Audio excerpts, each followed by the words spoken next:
po katulad noon ang ibabahagi kong experience. Ako nga pala si Ethan. Hindi ko po ito tunay na pangalan. 34 years old na po ako at isang project engineer. Year 1999 pa po nangyari ang experience kong ito. Noong mga panahon kong yun, ay grade 4 student pa lang ako at miyembro ng Boy Scout of the Philippines sa isang elementary school sa Malabon. Nagkaroon po kami ng youth campus activity kung saan pinag-overnight kami ng mas malaking elementary school na nasa siyudad lang din ng Malabon.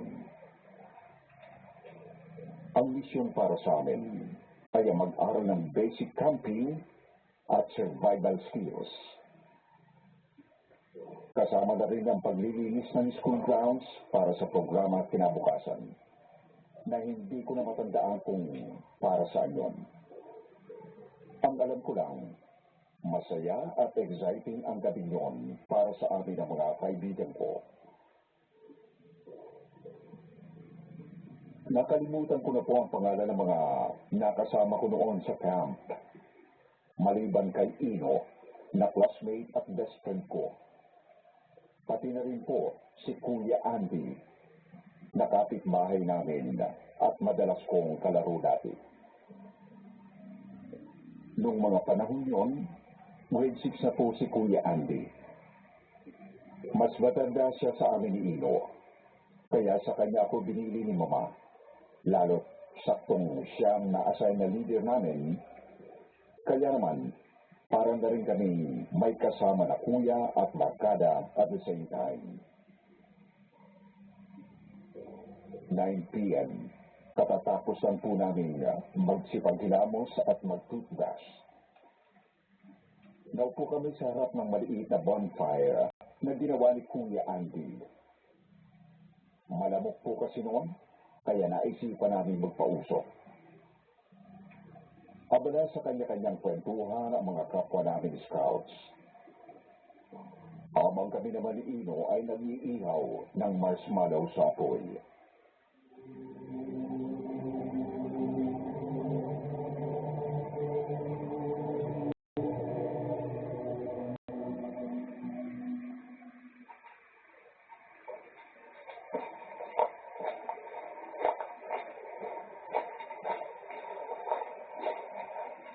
Masarap yan ah. Sa'yo ba itong marshmallow, Ino? Pahingi ah. Opo, Kuya Andy. Kuha ka lang. Hoy, ano ka ba? Akin yan. Loko ka ba? Pero sige kuya, kuha ka na. Ayun. Thank you, Ethan. Opo na rin ako.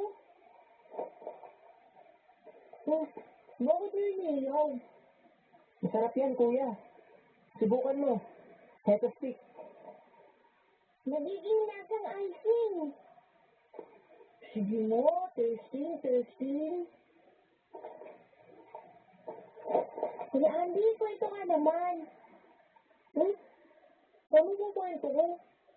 Kahit ano, basta nakakatakot. Itong si Ethan, nalulog sa katatakutan, duwag ka naman. Ako duwag. Baka ikaw. Alam mo kuya Andy, kanina si Ino, mag-CR ka man. Ano na naman, Ethan? Sige na, magkukwento ako. Huwag na kayo nangingay. Yun! Game! Nakikita niyo ba yung building na yan? Opo. Kakuntuhan ko yung guard kanina. Sabi niya, ay nagmumulto daw dyan.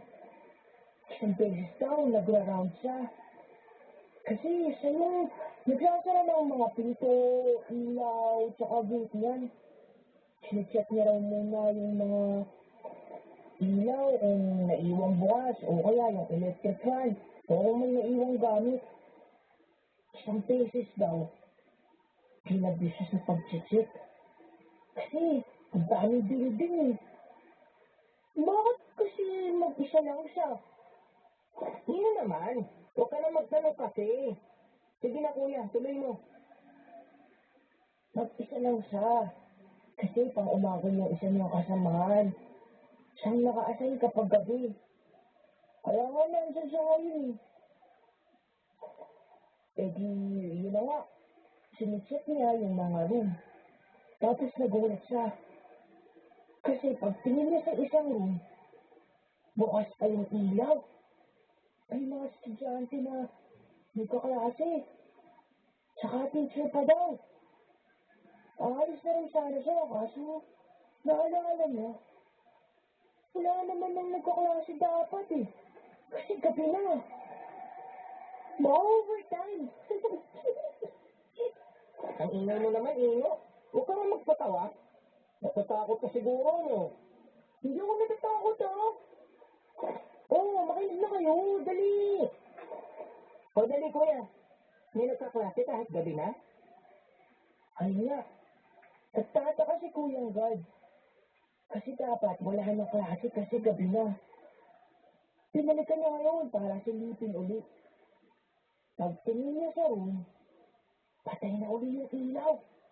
Wala ng tao. Corny. Ano yun? Sobrang daming multo. Eh bakit daw nagmumulto? Sino sila? Mga namatay? Alam niyo kasi, dati raw nagkaroon ng field trip yung mga estudyante dito. Tapos yung bus nila, nahulog sa bangin. Yung section nila kasakay sa bus. Diyan yung room nila. Nakakatakot. Doon ka pala eh. Sige nga, punta ka dyan mag-isa kung matapang ka. Ikaw muna. Pareho naman kayong takot, kunwari pa kayo. Ubusin niyo nga lang yung marshmallow niyo, tapos matulog ba kayo ha? Jogging tayo bukas. Gigising tayo ng 5 a.m.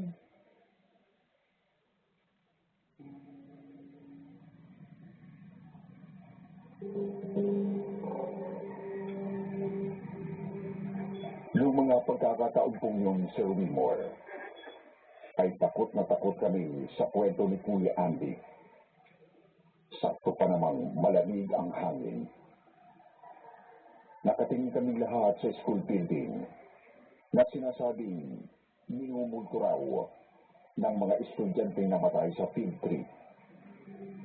Marami naman po kami magkakasama na matutulog sa tent, pero hindi maiwasan ang magkatakutan. 10 p.m. Nung gabi rin po na yun, Sir Wilmore, lumapit sa unit namin si Sir Jerome, ang PE teacher namin. Sinitan niya kami kung bakit daw hindi pa kami natutulog. Akala namin ay pagagalitan kami. Pero hindi naman. Sa halip ay inutusan kami magtapo ng basura.